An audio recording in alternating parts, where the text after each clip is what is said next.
नमस्कार, बाजार अगले हफ्ते में स्वागत है आप सबका। मैं हूं स्वाति रायना। पूरे हफ्ते का एक्शन बताएंगे आपको आज, साथ ही सोमवार के लिए स्ट्रैटेजी भी जानेंगे। आप भी पूछिए हमसे सवाल। हमारा व्हाट्सएप नंबर है 9582226666। साथ ही फेसबुक पर @ZEE बिजनेस ऑनलाइन, ट्विटर पर @ZEE बिजनेस अपने सवाल भेजें #बाजार आज और कल लिखकर। आपकी तैयारी कराने के लिए जी बिजनेस के मैनेजिंग एडिटर अनिल सिंघवी से जानेंगे बाजार पर स्ट्रैटेजी। और साथ ही एक और खास मेहमान है ट्रेड स्विफ्ट ब्रोकिंग के डायरेक्टर संदीप जैन। संदीप जी, स्वागत करते हैं हम आपका आज के शो में। जानेंगे आपसे भी बाजार पर आए और कुछ कॉलर से भी बातचीत करें, लेकिन उससे पहले आज बाजार कैसा रहा उस पर एक नजर डाल देते हैं। ग्लोबल मार्केट से मिले कमजोर संकेतों से लगातार तीसरे दिन भारतीय शेयर बाजार गिरावट के साथ बंद हुए। सेंसेक्स 1000 से ज्यादा अंकों की गिरावट के साथ करीब 59,000 पर बंद हुआ। निफ्टी गिरा 302 अंक और 17,327 के लेवल पर बंद हुआ। बैंक निफ्टी 1084 अंक गिरकर 39,546 के लेवल पर बंद हुआ आज।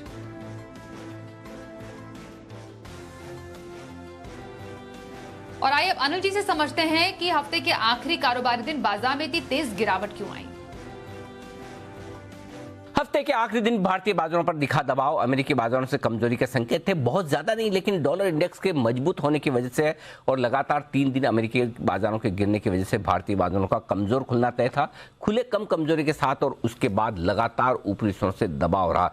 निफ्टी के बजाय बैंक निफ्टी ने आज फिर से कमजोरी को लीड किया और ऊपरी हिस्सों से गिरते गिरते दिन के अंत तक दिन के एकदम निचले स्तरों के करीब जाकर भारी गिरावट के साथ बंद हुए और गिरावट भी ऐसी और इतनी की जिसका अंदाजा सुबह शायद ही किसी को रहा हो। अब तक यह समझा जा रहा था कि ग्लोबल मार्केट्स की कमजोरी में बड़ा खरीदारी का मौका बनता है, लेकिन आज हफ्ते के आखिरी ट्रेडिंग सेशन ऐसा कहीं कुछ भी नजर नहीं आया, सिवाय सुबह पहले आधे घंटे के कि कहीं कोई खरीदारी का मूड माहौल हो। निफ्टी 17,300 के बेहद करीब जाकर बंद हुआ और बैंक निफ्टी 39,600 के पास जाकर बंद होता हुआ दिखा, यानी कि 4 डिजिट में बैंक निफ्टी और निफ्टी भी 300 पॉइंट से ज्यादा का कट आज दिखाता हुआ नजर आया। ब्रॉडर मार्केट में भी बड़ी जबरदस्त कमजोरी का माहौल था।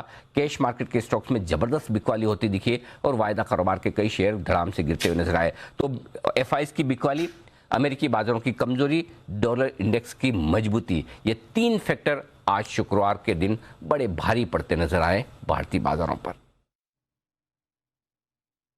तो जबरदस्त मुनाफा वसूली का ट्रेडिंग सेशन बाजार के लिए हफ्ते का आखिरी कारोबारी दिन। संदीप जी, अभी क्या स्ट्रैटेजी रखने का समय है, सतर्क रहें।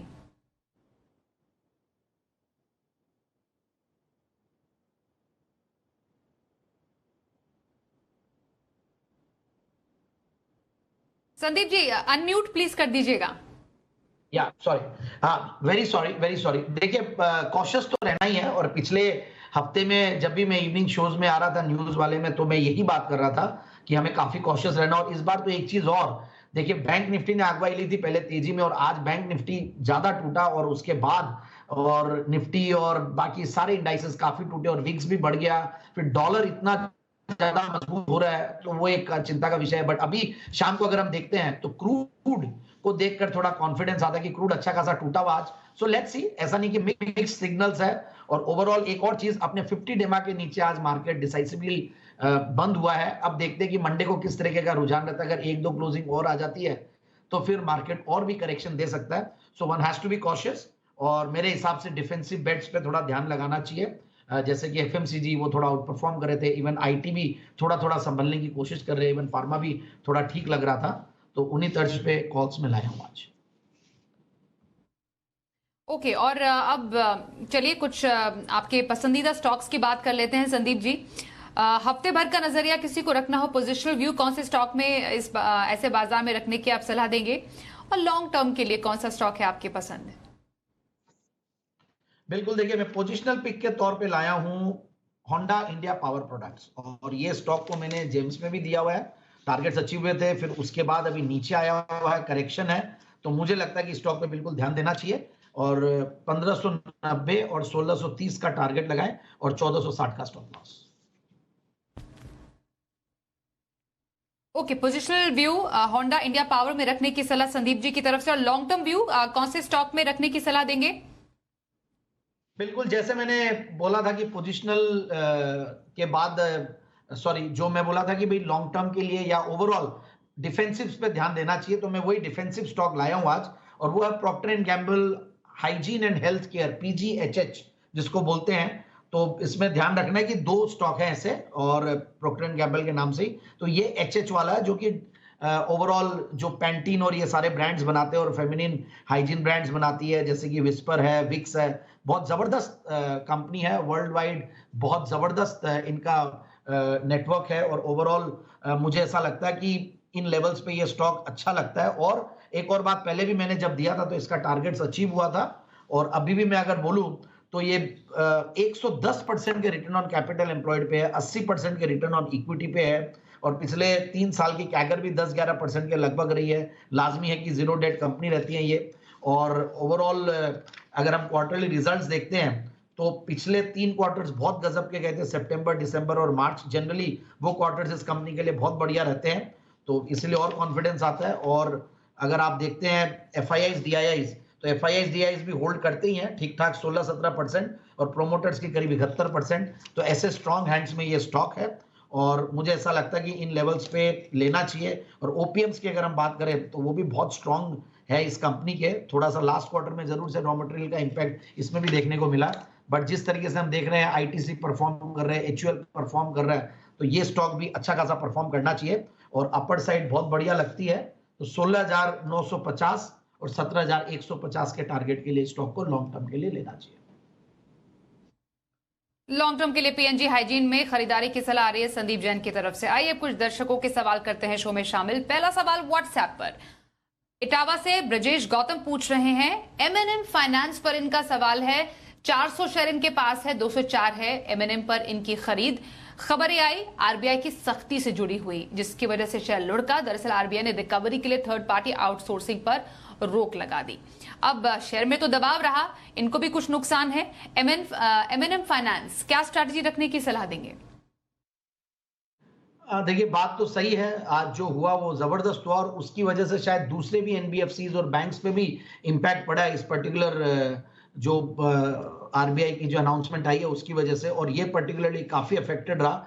तो मेरे हिसाब से देखिए, जिन्होंने ले रखा है वो होल्ड करे, क्योंकि बहुत ज्यादा करेक्ट हो चुका है, और अब जितना रिएक्शन आना था आ गया। बहुत ज्यादा अब over react in terms of selling stock नहीं करना चाहिए। तो मेरे हिसाब से बने रहने की सलाह है, क्योंकि मुझे एनबीएफसीज में और बैंक्स में जबरदस्त आगे आने वाले दिनों में ग्रोथ दिख रही है। जिस तरीके की एसेट क्वालिटी और उनके एनपीएस और ये सब में इंप्रूवमेंट आ रहा है, तो सर्टेनली ये स्टॉक सारा अच्छा करेंगे। जस्ट दैट कि आज मार्केट का सेंटीमेंट भी खराब था और ये नेगेटिव न्यूज भी थी, तो और ज्यादा गहरा गई गिरावट। तो बिल्कुल होल्ड करके रखें आने, क्योंकि मैनेजमेंट के ऊपर मुझे बहुत भरोसा है, और इनकी जो रूरल रीच है ओवरऑल, इन सब पे बहुत भरोसा है। एमएनएम फाइनेंस बने रहने की सलाह आ रही है संदीप जैन की तरफ से। एक कॉलर से बात करते हैं, भुवनेश्वर से कैलाश दास हमारे साथ है। कैलाश जी, स्वागत करते हैं। कौन से स्टॉक पर सवाल है? मैडम मेरा स्टॉक है पेटीएम का 20 स्टॉक 950 में लिया था, और एक स्टॉक है टीएन पेट्रो जो 101 में लिया है 500 स्टॉक। तो लॉन्ग टर्म के लिए क्या करना चाहिए मुझे? एक्सेल के लिए रखना चाहता हूँ। ओके, 1 साल का नजरिया पेटीएम पर पहले राय लेना चाहेंगे। संदीप जी, क्या करें ये पेटीएम में? देखिए, पेटीएम को लेकर मैं वैसे भी बहुत नेगेटिव था। जब आईपीओ आया था तभी भी नेगेटिव था, और उसके बाद भी जब भी सवाल पूछा गया तो मैं काफी नेगेटिव था। और इस कंपनी के देखिए लॉसेस बढ़ते जा रहे हैं। इनफैक्ट लास्ट, यहाँ तो प्रॉफिट्स की तो बात होती नहीं है। ये स्टार्टअप्स और ये जो नए जो न्यू जनरेशन कंपनीज और न्यू एज कंपनीज जिनको बोलते हैं, जो लिस्ट हो रही हैं, इन सब में गजब के हाथ जले हैं। और मुझे ऐसा लगता है कि देखिए, पिछले जून में इनका लॉस था 395 करोड़ का, इस जून में 628 करोड़ का। तो इस तरीके से तो लॉसेस बढ़ रहे हैं। जहां दूसरी कंपनियों की हम बात करते हैं प्रॉफिट्स बढ़ने की, और अब ऐसा नहीं कि ये बहुत ज्यादा नहीं है, काफी पुरानी कंपनियां हो चुकी है। और यहाँ पे इस स्पेस में कंपटीशन भी गजब है। ये भी नहीं है कि ये मोनोपोलिस्टिक सिचुएशन में, यहाँ पे बहुत सारे प्लेयर्स और बहुत जो बैंक्स है, इनका भी बहुत बड़ा प्रेशर इनके ऊपर बना हुआ रहेगा, इनके कॉम्पिटिटिव इंटेंसिटी पे। तो मेरे हिसाब से इस स्टॉक में जहां पे भी उछाल आए, निकलने की कोशिश करें। ठीक है, मानता हूं मैं लॉस है, बट निकलने की कोशिश करके दूसरे कोई ऐसे स्टॉक में हम जाएंगे जहां पे पैसा बन जाएगा। ऐसा कुछ नहीं है, क्योंकि मुझे ऐसा लगता है कि जो आईटी स्टॉक्स है वो भी अच्छे खासे टूटे हुए हैं। तो इवन टीसीएस, इन्फोसिस, वहां पे एंट्री लेने की कोशिश करें, क्योंकि डॉलर जो मजबूत हो रहा है, तो इनको आगे आने वाले दिनों में जो रिसेशन की वजह से डिमांड की कमी की उम्मीद की वजह से जो कम हो रहा था, बट मुझे लगता है कि ये स्टॉक्स आगे जाके बहुत अच्छा परफॉर्म करेंगे। तो इन्फोसिस और टीसीएस पे ध्यान दीजिए, और ये स्टॉक ऊपर आए तो निकलने की कोशिश कीजिएगा 800 रुपए तक अगर बाउंस करता है। और एक क्विक रिएक्शन आपका टीएन पेट्रो पर संदीप जी, एक और स्टॉक इनका था। तो मैंने टीएन पेट्रो को मैंने काफी बार रेकमेंड किया चैनल पे, और ये मेरे को वैल्यूएशंस के लिहाज से बहुत सस्ता लगता है, डिविडेंड यील्ड बहुत बढ़िया है और ग्रोथ भी जबरदस्त दी है। पिछले अगर 3 साल के सेल्स की ग्रोथ और प्रॉफिट की कैगर तो करीब 45% की रही है, और ऊपर के लेवल से ये करेक्ट भी हुआ है, और यहाँ घबराना नहीं है इनको, बल्कि अगर नीचे आए तो थोड़ा एवरेजिंग भी कर सकते हैं। तो मेरे हिसाब से जो क्वार्टरली नंबर्स और जो ओवरऑल फंडामेंटल्स देखता हूं और वैल्यूएशंस बहुत अट्रैक्टिव है, इन सबको देखते हुए स्टॉक होल्ड है और बिल्कुल नीचे आने पे और ले सकते हैं। थोड़ा नजरिया लंबा रखें बस। ओके, बने रहे टीएन पेट्रो में। आशुतोष इस वक्त हमारे साथ है, उनसे जानते हैं उनका सवाल। आशुतोष जी बताइए कौन से स्टॉक पर सवाल है। मैडम 2017 में मैंने टाटा एलेक्सी लिए है 100 शेयर 750 की अमाउंट से, तो 10 साल रखना है, 5 साल हो गए हैं और 5 साल और रख सकता हूँ कि नहीं, वो लॉन्ग टर्म पूछना है। और कोई कॉर्पोरेट एक्शन का कोई चांस है कि नहीं, वो भी पूछना है। पहले तो आप बधाइयां ले लीजिए, आप बहुत बेहतरीन प्रॉफिट पर हैं। टाटा एलेक्सी में 8 लाख का मुनाफा है संदीप जी, और अभी भी लंबी अवधि सोच रहे हैं, कुछ कॉर्पोरेट एक्शन जिससे कुछ स्टॉक में मूवमेंट आए, क्या सलाह देंगे इन्हें टाटा एलेक्सी में? नहीं, बिल्कुल ये होल्ड करें, बहुत बढ़िया बात है। और इन्होंने ऊपर के लेवल्स देखे हैं तो थोड़ा सा मन जरूर भारी होता होगा कि भाई आप 10,000 11,000 के भाव देखने के बाद अभी नीचे आया है, तो कहीं कोई घबराना नहीं है। आईटी स्टॉक्स में पिटाई हो रही है, ये एक रीजन है, तो ये भी इसलिए पिटाई खाया, बट ओवरऑल 8,000 पे एक बहुत बढ़िया सपोर्ट है। मुझे नहीं लगता कि उसको जल्दी से तोड़ेगा। हर बार ये अपने अगर मूविंग एवरेजेस की बात करें तो 50 डेमा से बार बार घूमता है, बहुत ज्यादा नीचे नहीं जाता है, बट ओवरऑल 8,000 एक अच्छा सपोर्ट है। मेरे हिसाब से ये होल्ड करें, और फंडामेंटली तो देखिए बहुत स्ट्रांग है ही है। एक बात जरूर है कि इसके पी मल्टीपल्स देखें और प्राइस टू बुक वैल्यू देखें तो बहुत हाई है, बट अगेन जिस तरीके की ग्रोथ और जिस तरीके की कंसिस्टेंसी और जो प्रोस्पेक्ट्स है, कंपनी जिस तरीके से देखिए ईवीज और ये सब के लिए और कई बड़े बड़े ओईएम्स के लिए ये वेंडर है, तो इसलिए ये कंपनी को बहुत ज्यादा हाई वैल्यूएशंस मिल रहे हैं, रिटर्न नंबर्स आर एक्सीलेंट। तो मेरे हिसाब से स्टॉक को होल्ड करें, कहीं घबराना नहीं है। और कॉर्पोरेट एक्शंस को लेकर मुझे नहीं लगता कि इसमें कॉर्पोरेट एक्शन की एक्सपेक्टेशन ज्यादा रखनी चाहिए, ऐसा मेरा मानना है। टाटा एलेक्सी बने रहिए, हमारे एक्सपर्ट की सलाह आपके लिए आ रही है। लखनऊ से ललित कुमार हमारे साथ है। ललित जी वेलकम, बताइए कौन से स्टॉक पर सवाल पूछेंगे। हाँ नमस्ते मैडम। मैडम डिक्सन टेक का पूछना था, 52 शेयर है मैम, 4400। खरीद क्या है आपकी? 4460। ठीक है, और कब तक रखना चाहते हैं? Ma'am something 1 year, short term. 1 साल, ओके, 1 साल तक का नजरिया डिक्सन टेक में, क्या सलाह देंगे इन्हें? अगेन देखिए डिक्सन टेक भी मुझे महंगा लगता है। देखिए 118 के पी मल्टीपल वाला स्टॉक है, और ठीक है बहुत सारे प्लसेस हैं, और काफी कंपनी ने गजब के रिटर्न्स भी बना के दिए, और सरकार की भी जो पीएलआई स्कीम्स है उन सब के बेनिफिशियरी हैं। तो मेरे हिसाब से बस यही है कि मैं फ्रेश खरीदारी की राय में जनरली नहीं देता इस स्टॉक में, क्योंकि जितना मल्टीपल्स दिया जा रहा है उतनी ग्रोथ भी है, ये बात भी नहीं है। 50% के सेल्स की कैगर रही है, प्रॉफिट की कैगर भी 40-45% है, और ऊपर के लेवल से करेक्ट भी हुआ है, और नीचे करीब 3500 से 3700 रुपए एक अच्छा सपोर्ट है। तो मेरे हिसाब से बस होल्ड करने की राय है, और नजरिया इनको लंबा रखना पड़ेगा। ये स्टॉक्स में लॉन्ग टर्म में ही अब पैसा बनेगा, इतनी जल्दी शॉर्ट टर्म में जितनी भी पॉजिटिव थी सब डिस्काउंटेड लगती है मुझे प्राइस में। ओके चलिए, ये तो राय रही डिक्सन टेक पर। अब आगे बढ़ते हैं। रांची से अरविंद कुमार सवाल हमें भेज रहे हैं। टाटा स्टील पर इनका सवाल है, 4200 शेयर इनके पास है, 106 इस पर इनकी खरीद है। इनफैक्ट आज ही खबर आई, टाटा ग्रुप की सभी मेटल कंपनियां टाटा स्टील में मर्ज होने की खबर आई, तो एक एक्शन डेफिनेटली है यहाँ पर इस स्टॉक में, पर इन्हें नुकसान है। टाटा स्टील में क्या आपको संभावनाएं नजर आ रही हैं अभी? देखिए ये जो मर्जर है ये सर्टेनली टाटा स्टील के फेवर में है। कई कंपनियों के अगर हम देखें रेशियोज देखें तो मर्जर रेशियोज देखें तो उन सबको देखते हैं, और प्लस टाटा स्टील में जब सारे ये दूसरी कंपनियां आती है तो सबसे, हालांकि बहुत ज्यादा टर्नओवर नहीं है। आज मैं अनिल जी को भी सुबह सुन रहा था, बहुत बढ़िया लगी थी एनालिसिस की। आप अगर टाटा स्टील के सामने बाकी सारी कंपनियों को भी मिला दे तो 15-20% का टर्नओवर पे इंपैक्ट आता है। बट ये जरूर है कि सिनर्जी बनती है, बैकवर्ड इंटीग्रेशन, फॉरवर्ड इंटीग्रेशन, ये सारी चीजें होती हैं, बाकी कंपनियों के लिए और फायदा होता है। सो लेट्स सी बाद में कैसे वैल्यू ऐड होता है। तो मेरे हिसाब से टाटा स्टील इन्होंने ले रखा है, ये होल्ड करके रखे। आज के खराब मार्केट में भी पॉजिटिव न्यूज थी, इसीलिए ये बना हुआ था, चला हुआ था। बाकी सारे स्टॉक्स, जैसे कि अगर मैं टीम प्लेट की बात करूं, जो कि मेरा जेम स्टॉक भी था, टाटा मेटालिक्स जो कि जेम स्टॉक है but one of my floppest ideas था वेरी फ्रैंकली, तो वो भी इनफैक्ट सारे स्टॉक्स बाकी करेक्ट हुए। टीआरएफ काफी दिनों से चला हुआ था तो वो आज करेक्ट हुआ है। तो मेरे हिसाब से टाटा स्टील में ये बने रहे। टाटा स्टील को इन सब सिनर्जी का बहुत बड़ा बेनिफिट आने वाले सालों में मिलेगा। सोमवार के बाजार पर क्या रखे खास स्ट्रैटेजी और बाजार के लिए क्या हो सकते हैं अहम संकेत, समझते हैं अनिल जी से।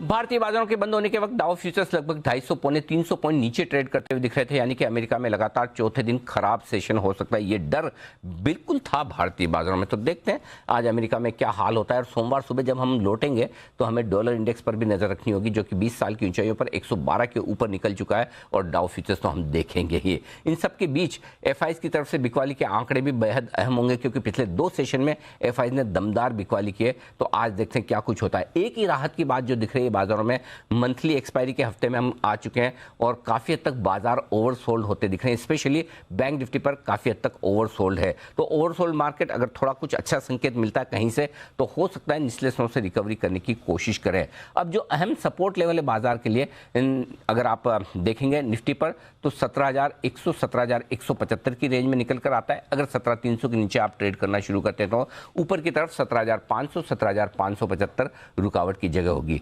बैंक निफ्टी का जहां तक सवाल है 39,000 39,200 अब अगला बड़ा सपोर्ट होगा, और ऊपरी स्तरों पर 40,000 40,200 की रेंज है, जिसके पार होने पर ही बैंक निफ्टी में ताकत का अंदाजा नजर आएगा। तो थोड़े से वोलेटाइल रह सकते हैं। अगला हफ्ता मंथली एक्सपायरी भी है, तो उस लिहाज से बाजारों में उतार चढ़ाव रहने की उम्मीद आशंका आप रख सकते हैं। आइए अब सोमवार के ऑप्शन स्ट्रैटेजी पर चर्चा करते हैं मोतीलाल ओसवाल के चंदन तापड़िया से। चंदन जी, स्वागत करते हैं। सोमवार के लिए ऑप्शन स्ट्रैटेजी कहां रखने की सलाह देंगे? जी नमस्कार। देखिए, बाजार में वापस बिकवाली का दौर है, और पिछले वीक के बिकवाली के बाद इस बार भी ऊपर के लेवल से बिकवाली हुई, और निफ्टी पिछले 3 दिनों से लोअर हाइज बना रहा है। और इसकी मेन वजह यह है कि ग्लोबल मार्केट वीक हो रहे हैं, और तो उसकी वजह से कुछ दिन और लग सकते हैं। बाजार में वोलेटिलिटी का दौर रहेगा, इंडिया विक्स 20 के आसपास है। तो ऐसे कंडीशंस में आपको लॉन्ग और शॉर्ट रखनी चाहिए। हमारा ऐसा मानना है सिलेक्टिव एफएमसीजी और कंजम्पशन थीम में पॉजिटिव बायस रहेगा, वहीं मेटल, आईटी और सिलेक्टिव मिड कैप काउंटर में सेलिंग प्रेशर रहेंगे। तो इन सारे सिनारियो को ध्यान में रखते हुए हमारा ऐसा मानना है कि निफ्टी में मेजर सपोर्ट जो लगभग 17,000 17,100 के आसपास है, और 17,442 का हर्डल है, और वहीं 38,888 बैंक निफ्टी में सपोर्ट है। अब ट्रेडिंग आइडियाज की बात करें तो हमारा मानना है कि आईटीसी और सिलेक्टिव एफएमसीजी काउंटर अच्छा करने चाहिए। आईटीसी कहीं ना कहीं पॉजिटिव प्राइस पैटर्न बना रहा है, यहाँ पे मार्जिन ऑफ सेफ्टी भी है और स्ट्रेंथ भी बनी हुई है। ओवरऑल हम एक्सपायरी वीक में तो यहाँ पे शॉर्ट कवरिंग की आशंकाएं भी बन रही है। तो 350 का आईटीसी की कॉल लेने की सलाह रहेगी। ₹2.80 के आसपास बंद हुआ, 50 पैसे का स्टॉप लॉस रहेगा, और हमारा मानना है कि ये कॉल डबल होते हुए लगभग ₹6 के टारगेट दिखा सकती है। वहीं दूसरी ओर हमारा मानना है कि ग्लोबल मार्केट की वीकनेस की वजह से आईटी और मेटल काउंटर वीक रहेंगे, और आईटी में हमारा मानना है टीसीएस थोड़ी सी और वीकनेस दिखा सकता है। टीसीएस की 2,980 की पुट लेने की सलाह रहेगी। ₹36 के आसपास बंद हुई है, ₹13 का सपोर्ट रहेगा, और ये पुट ऊपर में लगभग डबल होते हुए 32 से ₹76 के टारगेट बना सकती है। धन्यवाद करेंगे चंदन जी सोमवार के ऑप्शन स्ट्रैटेजी पर चर्चा करने के लिए हमारे साथ। और संदीप जी, सोमवार के लिए ट्रेड के लिए कौन सा स्टॉक है आपकी पसंद? बिल्कुल, देखिए मैंने सेफ्टी की बात कही थी, डिफेंसिव स्टॉक्स तो मैंने बाइंग की है, बट मेटल्स को मैं सेल करना चाहूंगा एक बार, और हिंडाल्को को सेल करें। 396 पे बंद हुआ था, और 387 और 385 का इंट्राडे टारगेट्स लगाए, और 401 का स्टॉप लॉस। ओके, तो हिंडाल्को सेल कॉल आ रही है यहाँ पर हमारे आज के एक्सपर्ट संदीप जी की तरफ से। बहुत धन्यवाद करेंगे, आप हमारे साथ शो में शामिल हुए सर। तो बाजार अगले हफ्ते में बस इतना ही।